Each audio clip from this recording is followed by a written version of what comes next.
Imagine a place where the boundaries of age, industry, background, and culture melt away, replaced by a shared desire to explore the depths of our collective experiences here on the open, shaded porch. Amidst an atmosphere of serenity and tranquility, leaders from all walks of life gather to share their stories, the stories that shape their very beings and doings. This is the Knowledge Mindfulness Porch with Laila Maroof. Welcome back to the Knowledge Mindfulness Porch and my conversations with Ode Dixon, an African dance researcher, culture educator, and mind-body specialist. We've been reminiscing about her remarkable journey across multiple continents and entrepreneurial endeavors. Now, Ode, let's dive into your current work with Deep Rhythm. What inspired you to start, and what is the mission? Deep Rhythm is a non-profit organization that I founded back in 2019. I had been doing things before I founded the organization, but I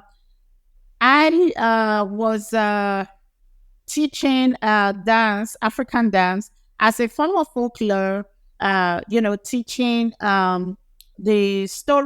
telling the story of Africa in a folklore way through dance. So I was doing that like an independent artist for a while. And then when I incorporated Deep Rhythm, with Deep Rhythm, it included doing some more research on just the whole African Renaissance. So there's a whole African Renaissance that is like going on right now. How the continent of Africa, where of course I'm from, had been relegated for so long. And I wanted to, from my own perspective, get a little bit deeper into what was this whole oppression and all of the things that Africa has suffered, and what can we contribute to the African Renaissance, whether it's by teaching African folklore, African dance, or other aspects where Africa can be advanced. So kind of that is where Deep Rhythm came in, whether we do exchange programs through, I still do work in collaboration with other organizations in the US, even though like the organization is incorporated in the US, but I'm here in Nigeria. And we go into core, we call them last mile communities. Last mile communities are these communities of, they call them the bottom billion. The bottom billion probably expanded way more than that now. These are the most disenfranchised people of the world, like the bottom billion, people who survive on the barest minimum. So with Deep Rhythm, what we do, we go into these communities in Africa, in Nigeria, now Ghana, and we try to understand. For us, it's important that some of these communities have suffered so much because of man-made calamities. So most of the places we go to, these are coastal communities where a lot of Africans may have been transferred from during the transatlantic slave trade. So we want to understand how those calamities, those atrocities left these people impoverished. What are they doing to even enhance their community? We help to design programs and socio-economic programs that can bring some type of restoration, repatriation in one way or another to pull them from the economic hardship. So it has expanded beyond where we started, but now it's a little bit kind of indulged in trying to solve a very, very deep problem in core last mile communities, basically. And have you been successful? Can you share a story of a community or an individual that you made a difference in their lives by being there and working with them on that? Just recently, when we came to Nigeria, because we had this mission in mind, we deliberately chose a small community.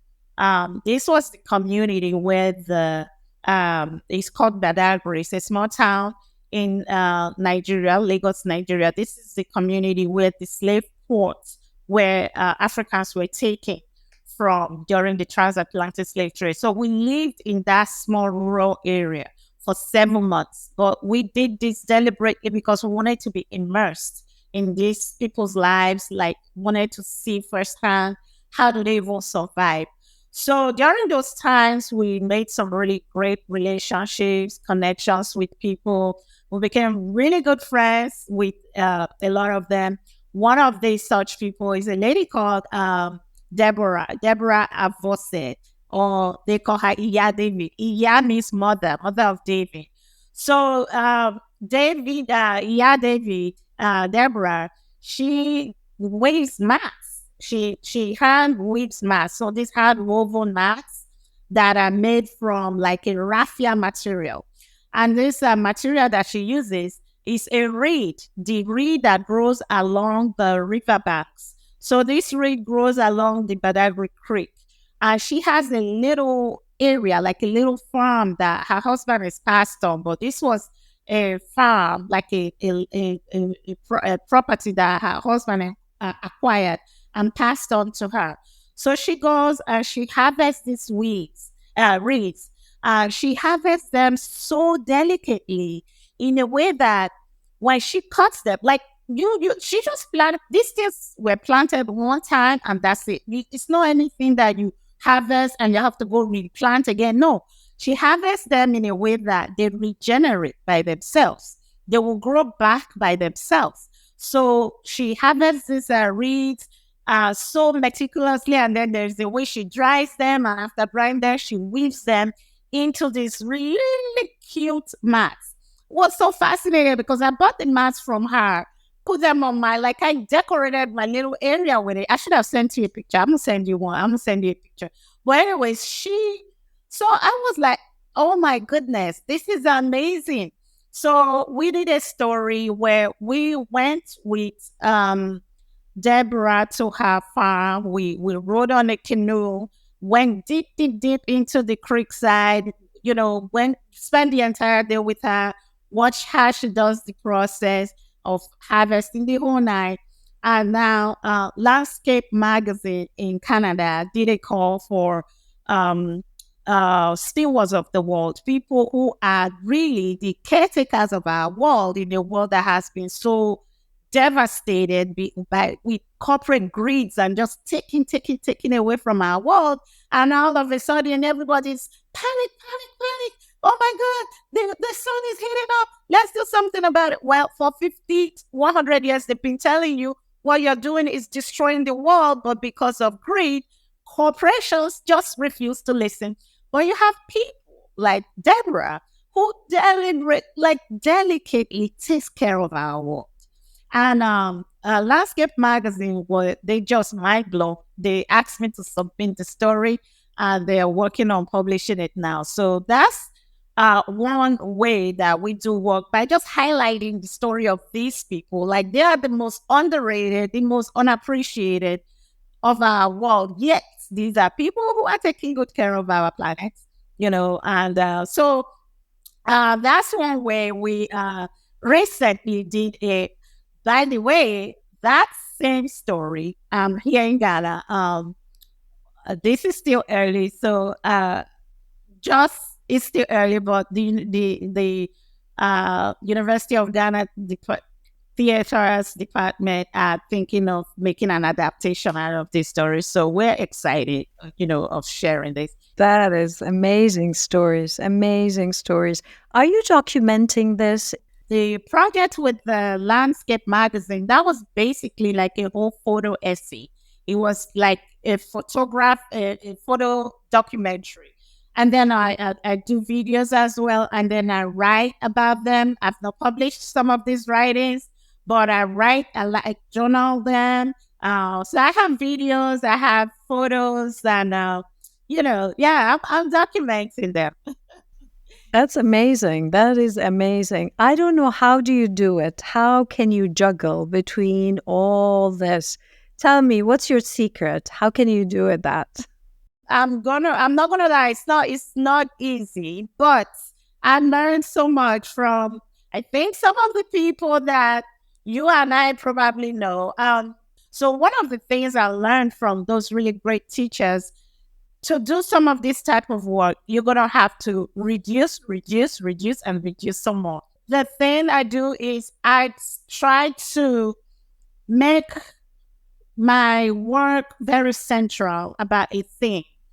And once I know what my theme is, I try to kind of stay there and not pull myself in way too many different ways. So within this Deborah Avoseh story, even though, we are highlighting the story of this really amazing woman, inside of there, of course, we're traveling by boat to get to where she is.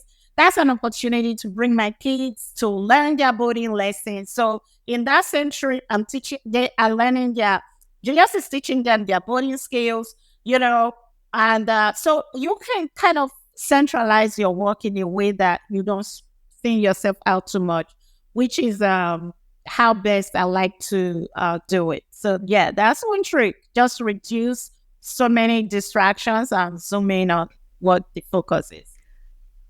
I was thinking of that this morning, and I was thinking how we can know where to pay our attention, where do we put our time and energy. And when you say reduce to one thing, I think the hardest is which one thing would you choose? And I think this is something I really thought about today very thoroughly. And I just felt, I think you feel it. You feel in your heart, in your body. If it is your thing, then you feel happy, you feel excited, and you feel more enjoyment. I think it's just bringing our senses back where we could feel we are aligned with who we are and what we want to do. And I think this is kind of the challenge all the time.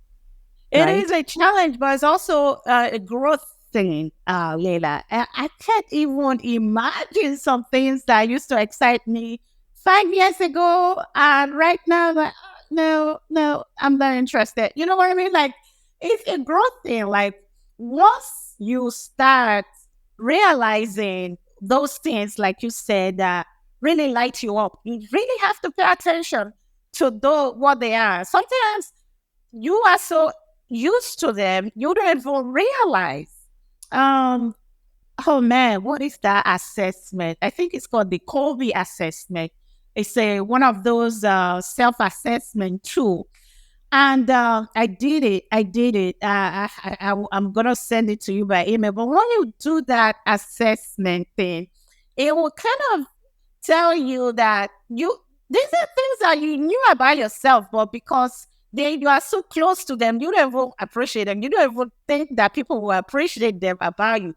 Those are your real core things that you should zoom in on. Like, you are like, what? I've been doing this, but you don't have a word for it. You don't know what it is. But these are the things that light you up so much all the time. But you didn't think they were good enough to be your life work or anything you should be pursuing as a career, because you thought, no, nobody's going to care, right? So you go on and start pursuing all these other things because one, that's what society say you should do, because those are the standard things that society put out there in front of you. And you pull away from these things that naturally light you up on. Like, there are things that give me anxiety, like you're saying, like the thought of doing them alone, they just drag me. And however, society has told me I should be doing those things. So you have to get to that place in life when you have to say, no, I'm not going to settle for those types of things. I'm not going to run around like a crazy person doing these things because that's what society wants. No. I think also, do you think you being back in Africa, being in a place where there's more nature, where the pace of time is slower, do you think this context that you're in helped you to figure that out somehow? So a great deal. I'm not going to say all of it because there are so many things I did learn that I still use and intertwine, but you are so right. Concept of time in Africa and in the US is so different. Oh my God. Like, I do not miss that. I don't miss that whole hustle culture. I don't miss it at all. And so the context of your work is everything. Like all this, you will still do deadlines, of course. You still put yourself on deadline that you think work for you, but to just be running because you have to test something in, or it just takes it away. Like, oh my goodness. So and then some of the understandings can really, really impact the way you do your work. It does. It really does. And you can really pick from the different. That's the great thing for you and I. When you have different worldviews, you can really pick and work them together to create the best work that you can have. Yes, the more I think we are realizing that kind of we're stronger together because, you're kind of widening your perspective of life once you hear, that it becomes so much a diversified perspective that would enrich what you're seeing from a narrow side, right? Oh, this here is actually one of the biggest reason why I do what I do now. So when I share that I'm unapologetically Afrocentric, like I promote the advancement of Africa, and it rubs some people off the wrong way because, if you're Afrocentric, that means you do not like this other thing. That's how it comes off to some people. We've heard that. But the truth is that we're saying that, oh my goodness, I wish, instead of trying to dummy everybody else down or proposing one thing is superior and one is inferior, we wish that every culture was just allowed to bloom and showcase. Do you know how powerful that is? Like diversity, like if we were all like allowed to just flourish, you do your thing, fine, no problem. Let this person shine their light, and together just connecting and interweaving. That's what we fight for. Like that's literally what we're like. That's the core of what we're doing. We're saying that all these things that you were told, where you feel, look, let me show you. Like, look how powerful this thing is. That's basically what we're saying. That's the whole idea of what you're saying. Like, it's so powerful how the different worlds. I feel like we would have been light years ahead of where we are today. To be honest, I feel like some of these cultural ideas held us back as a human race. Held us so backwards. It didn't progress us. If we were allowed to just flourish together, we would have gone light years ahead than where we are now, as a whole world in general. I think even in the book, Knowledge Mindfulness, I kind of talked about looking at the similarities in humanity, looking at the similarities. Yes, the differences are enriching because everyone is unique. Everyone can really add to the picture. But also we need to find the similarities in our humanity. And so many of those human-centered values that we can pull together as human beings wherever we are in this world. And I think more and more in this world, I think and I feel that we need to kind of focus on that and try to find that place in us, in our souls, where we can connect with the other easier.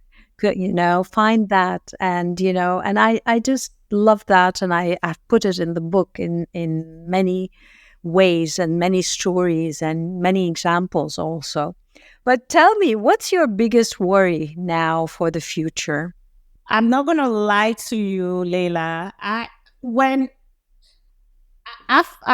took myself away from so many things that really give me worry, and minimize a lot of the amount of news and interferences in our world. And I joke to my husband all the time like I joke to him, and I'm joking, but I'm actually very serious.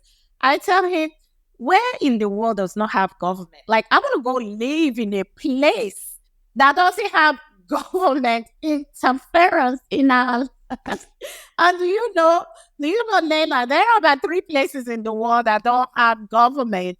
That's how serious I was. I was so serious because I'm trying to tell you the things that worry me the most. If I want to be honest with you, there are also things that are so hard for us to control. I'm talking about like government, religion, and all those things. I mean, you can remove yourself from some of them, but they are the things that I don't let them worry me. I try to not let them worry me, but these are things that are making impact around me. Whether I can control my actions to a great deal, and the things I can control, I'll leave alone. Those things I can't control, however, they are impact us. They are impacting us. What can you do? So those things, like I just don't. I want to go live in that place where there is no government. So tell me, where's your biggest hope then? Let's go to the positive now. Where is your biggest hope?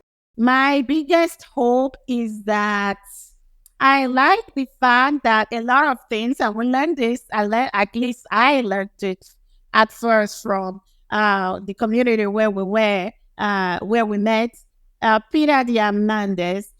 My biggest hope is the decentralization of so many things. The decentralization of education, for instance, of access to like information. I like how Peter Diamandis put it, that the information that was privileged to the child of some billionaire in San Francisco, the son of some billionaire in San Francisco, could only have access to certain information.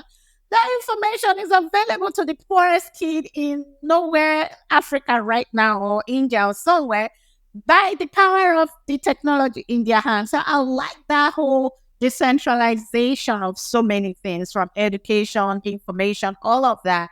It's not well distributed yet. That's still a big problem as we experience, connecting right now.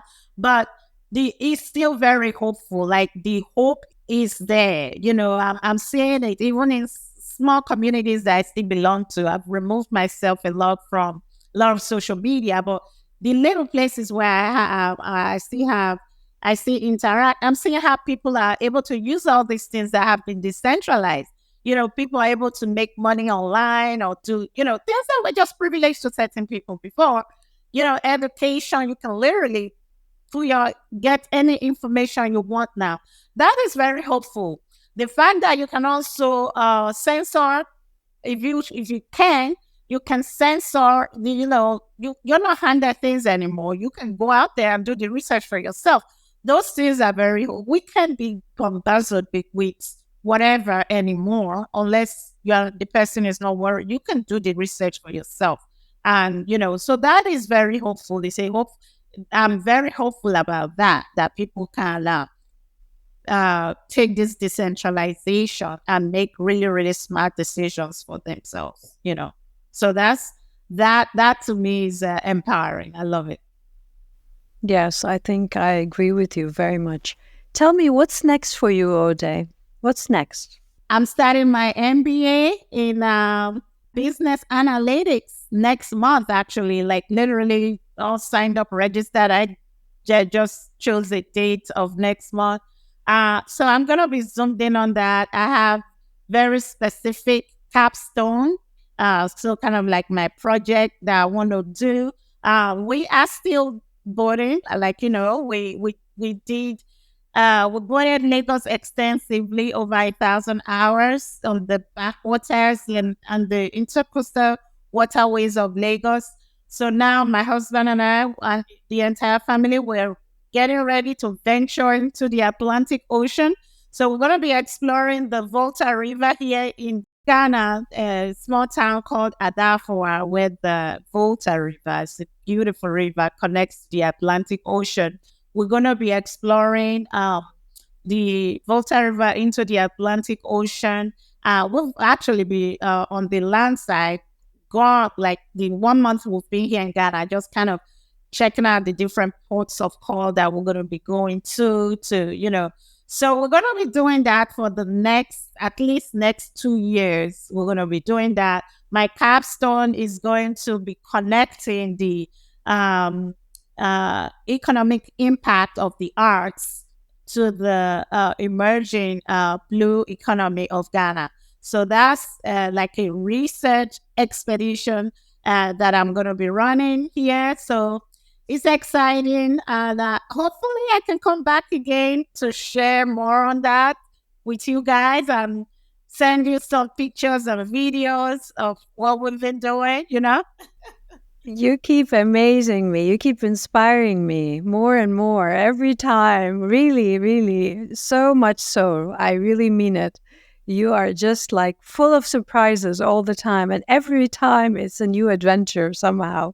But you keep to connecting the dots. I see that all of this, there's a thread of the excitement for learning all the time, either from an online course or even what you're doing is all experiential learning yourself, not even with your kids. So if you want to give one advice to the educators because of your experience, because of what you're going through every day, about the new way of education, what would you advise them? Oh, the very first thing, please, no two children are like, not even brothers, as we've seen in my own children's cases. These children have their own interests. Do you really think a teacher with 22 children in one class has that time to really delve into your child's interest? I don't think so. So there is a whole explosion of what they call micro schools in, I think they're very popular in Florida, Nevada, and another state in the US. For this reason, like classes where the children, you can really understand each child's interests. I don't know where they could have the traditional education system. I don't know. Well, we know why. It was designed for a whole different era. It was designed to kind of like roll children through the conveyor belt into the industrial revolution age. Is outdated. It's outdated. You got to see what the child is interested in. And it may change. The child's interest may change. Let the child guide you. By the way, my first son's interest in cooking, that was because he loves to cook. He has to do dishes. I tell him, we have to clean dishes now, but he loves to cook. And he jumped on it, right? And you have to really see what your child is enjoying doing. And you have to let them guide you before you know it, because it's something that they love. You will never stress. They will just it will just play out. It will play out. So for every educator out there, let the child guide you. You are going to help them with the tools they need, but don't think that because you are the adult in that situation, you got to give them the rules, you got to do this. No, it doesn't work like that. At the end of the day, they will just be frustrated, and the results are in so many mental health issues that has resulted from the way the education system is in the US, for example, You leave us with that, with a personalized approach to education. It is a must. It is a must. It's time to change, definitely.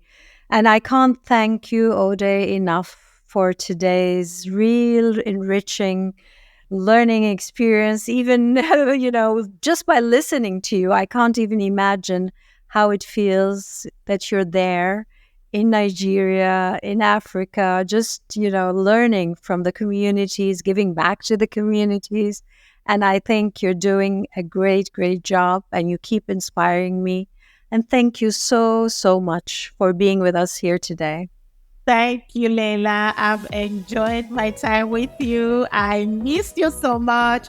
Please, let's stay connected. Send me that book. I want to read it, and I will send you some pictures. Thank you. Thank you, Ode. Thank you so, so much. And that concludes this week's Knowledge Mindfulness Porch. I hope you enjoyed the show. If you did, make sure to subscribe so you won't miss any new episodes. If you have a moment, we would greatly appreciate it if you could leave us a review, helping other amazing individuals like yourself discover us. Thanks for listening. See you next time.